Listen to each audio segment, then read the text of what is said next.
Jadi yang pertama terkait dengan master plan. Nah tentu terima kasih nih Pak Ibnu ya. Jadi memang ini juga menjadi salah satu program awal yang kami kedepankan. Mengingat pengaturan dan penerjemahan aturan di Undang-Undang P2SK terkait sektor ini memang betul-betul adalah hal yang baru.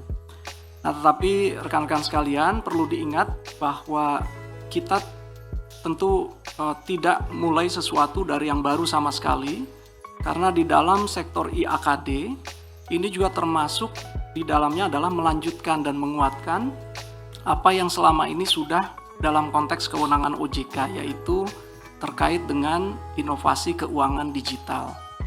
Nah tentu hal baru lainnya adalah di area aset keuangan digital termasuk aset kripto, yang mungkin untuk pemahaman bersama khusus terkait aset kripto, karena tadi banyak sekali pertanyaan terkait ini.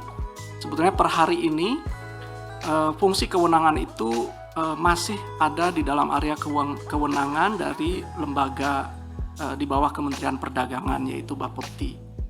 Di undang-undang dan nanti mungkin dalam turunannya di peraturan pemerintah akan diatur nanti masa transisi dan pengalihan kewenangan tersebut dari Bapepti ke kami di OJK. Nah untuk master plan tadi, karena ini baru 1 minggu Mas Ibnu dan kawan-kawan, jadi mungkin saya bisa sharing kerangka yang sudah kami siapkan ya. Nanti di dalamnya akan mengatur pengaturan dan pengembangan. Jadi bagaimana pengaturan dan pengembangan secara holistik untuk IAKD ini akan ada di sana. Kemudian ada aspek pengaturan dan rumusan untuk pengawasan dan penegakan hukumnya. Nah ini juga mungkin yang ditunggu ya oleh kita semua, karena banyak sekali memang di samping potensi dan peluang, tentu ada tantangan, di antaranya adalah potensi pelanggaran hukum yang harus kita pastikan penegakannya.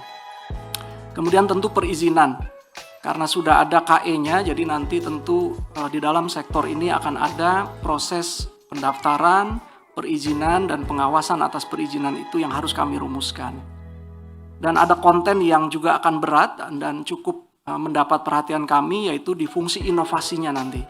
Jadi jangan lupa teman-teman, sektor ini memang kental sekali dengan kehadiran OJK yang juga harus menciptakan suasana dan kondisi yang baik untuk pengembangan dan inovasi. Dan tentu juga fungsi lainnya, yang diantaranya akan sangat erat kaitannya dengan sektor yang diawasi oleh Ibu Kiki untuk mengedepankan market conduct dan juga pelindungan konsumen, serta kami juga akan mencantumkan aspek-aspek GRC, bagaimana governance, risk mitigation dan risk management, serta kontrol dan compliance. Ini tentu akan banyak berkaitan dan berkoordinasi dengan sektor yang diawasi oleh Ibu Sofia. Nah mungkin itu kerangka dari master plan yang akan kami siapkan.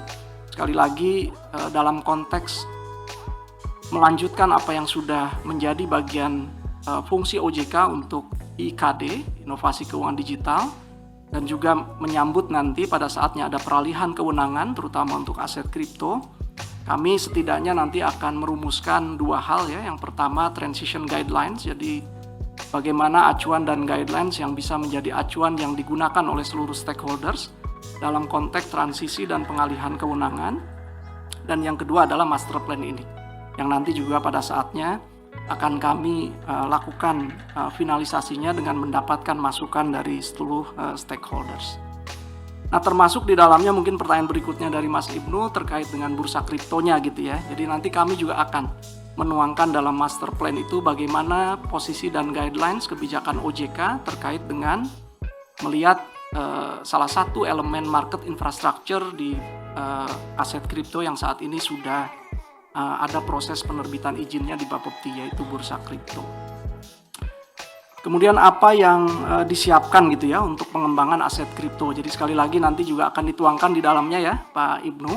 Tapi tidak usah khawatir, dalam konteks peraturan pemerintah yang sedang dirumuskan dan juga koordinasi kelembagaan, kami tentu akan juga melakukan koordinasi secara penuh dengan Bapepti untuk melihat apa saja rencana pengembangan ke depan yang dapat kami kuatkan dan kami sempurnakan pada saat nanti pengalihan kewenangan itu terjadi ke OJK.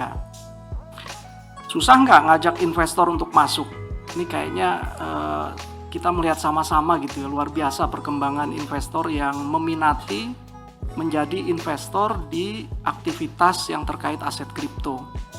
Angkanya saya kira saya ikut membaca gitu ya, angka dari Bapepti terakhir seperti kawan-kawan ketahui bahkan sudah melampaui angka 17 juta gitu ya per Mei tahun 2023. Kalau ditanyakan kira-kira ke depannya seperti apa, mungkin kami cukup optimis bahwa sebetulnya aset keuangan digital dan aset kripto ini rasanya juga fit in dengan apa yang ditunggu dan menjadi kebutuhan masyarakat. Tapi sekali lagi, di samping peluang dan opportunity yang dapat mereka lihat, tentu kita juga harus hadir dengan menjelaskan seterang-terangnya gitu apa saja aspek risiko dan hal-hal yang harus mereka siapkan sebelum mereka beraktivitas secara penuh di dalam peluang aktivitas di aset digital dan aset kripto ini.